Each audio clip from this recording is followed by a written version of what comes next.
The rise of Zeus, the fall of Cronus.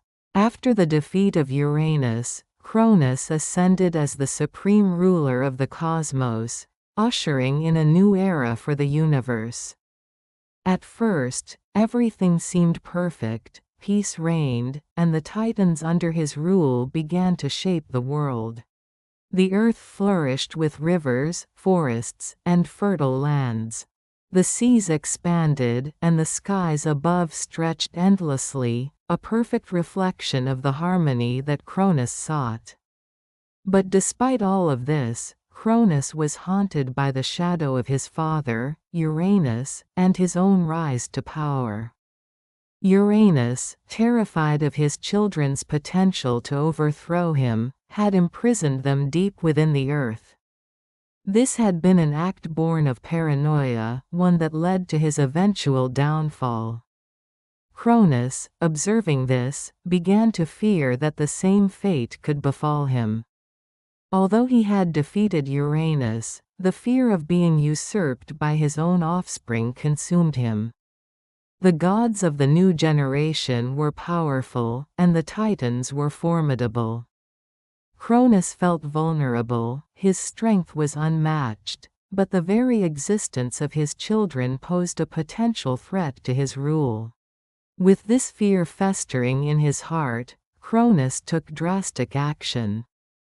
He resolved that he would not allow history to repeat itself. As soon as his children were born, he swallowed them whole.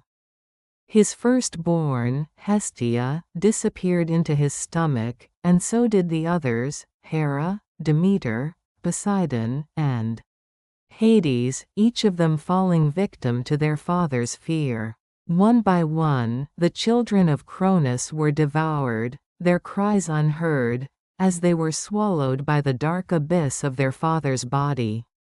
Yet, there was one more child to be born, a son whom Rhea, Cronus' wife, was carrying. This child would be the final hope for the world, but Rhea could not bear to see another of her children swallowed by Cronus. After the tragedy of losing her first children, she decided to act. She prayed to the gods for help, and the earth responded, sending her to Crete, where she would hide her child. Rhea secretly gave birth to Zeus, who was still a newborn, and in a desperate bid to save him, she wrapped a stone in swaddling clothes and presented it to Cronus. Foolishly, Cronus accepted the stone, swallowing it whole, believing it to be the newborn Zeus. Little did he know, he had been outwitted by his wife. Zeus, hidden away on Crete, was cared for by the nymphs and fed with the milk of Amalthea, the nurturing goat who had taken pity on him. He grew rapidly, his strength increasing with each passing day. As he grew, Zeus came to understand the cruel fate of his siblings, trapped within the belly of their father, and he vowed to free them. Raised by the earth's magic and imbued with wisdom by Métis, the Titaness of wisdom, Zeus became a force to be reckoned with. He was no longer the helpless baby that had been hidden away, he was becoming a god in his own right, wise and powerful. On the day that Zeus was fully grown, he took matters into his own hands. He traveled to the home of Métis, where she prepared a powerful potion that would make Cronus vomit up the children he had swallowed. Zeus, filled with determination, set out for Mount Olympus, where Cronus held his court. His heart was full of resolve, for he knew that the fate of the universe rested on his success. Zeus approached Cronus and, under the guise of a loyal servant, offered him a drink. This drink was laced with the powerful potion that would cause Cronus to expel his children. Cronus, unsuspecting, drank the potion, and soon, he began to feel sick. The effects of the potion were immediate, and before long, Cronus bent over in pain. With great effort, he vomited, and out came Hestia, fully grown. She emerged first, followed by Hera, then Demeter, Poseidon, and finally, Hades. Each of them had been swallowed as infants, but now, they were restored to their full power. Their strength was undiminished, their minds sharp as ever. Zeus's siblings stood together, united by their newfound freedom and their shared resolve to end their father's reign. They had been trapped in the belly of Cronus for so long, but now they were free, and the power of the Olympian gods was overwhelming. Together, they prepared to confront Cronus. Zeus, Poseidon, and Hades would lead the charge, but each of them had their own role to play. Poseidon would wield the mighty trident, Hades the helm of darkness, and Zeus the thunderbolt. But their victory would not be easy.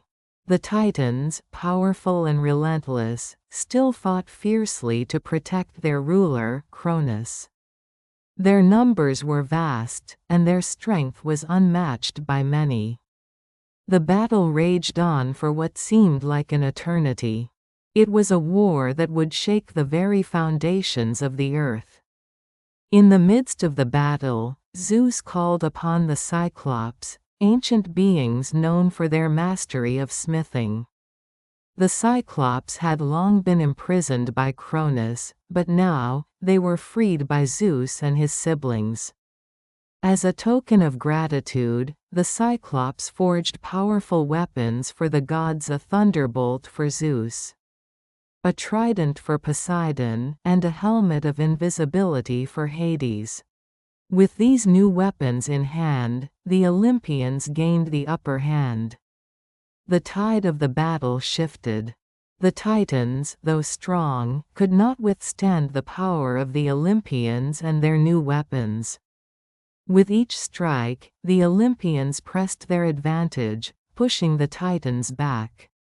The battle became more and more intense, and the earth trembled beneath the forces at work. Mountains crumbled, seas roared, and the heavens themselves shook with the fury of the gods. Cronus, realizing that the battle was lost, tried to rally his remaining Titans, but it was too late.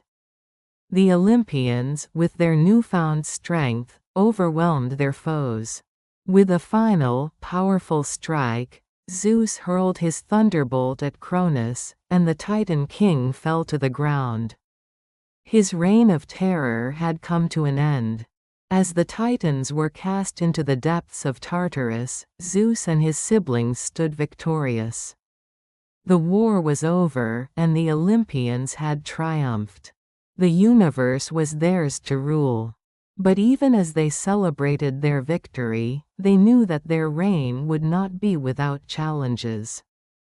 The Olympians had defeated their father, but the balance of the cosmos was fragile. Their rule would be tested in ways they could not yet imagine.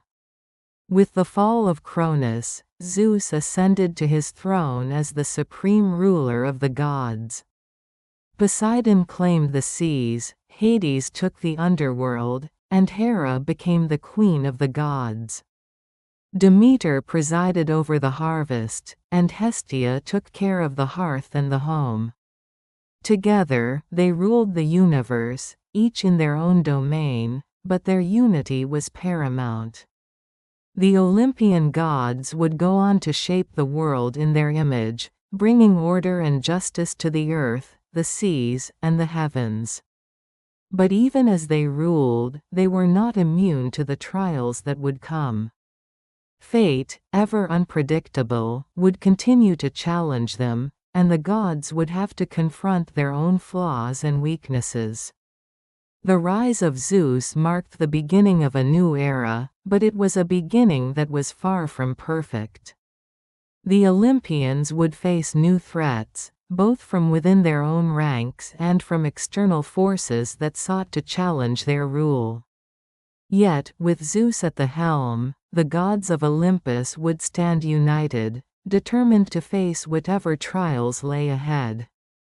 But the legacy of Cronus, the fear and paranoia that had led to his downfall, would always linger in the hearts of the gods.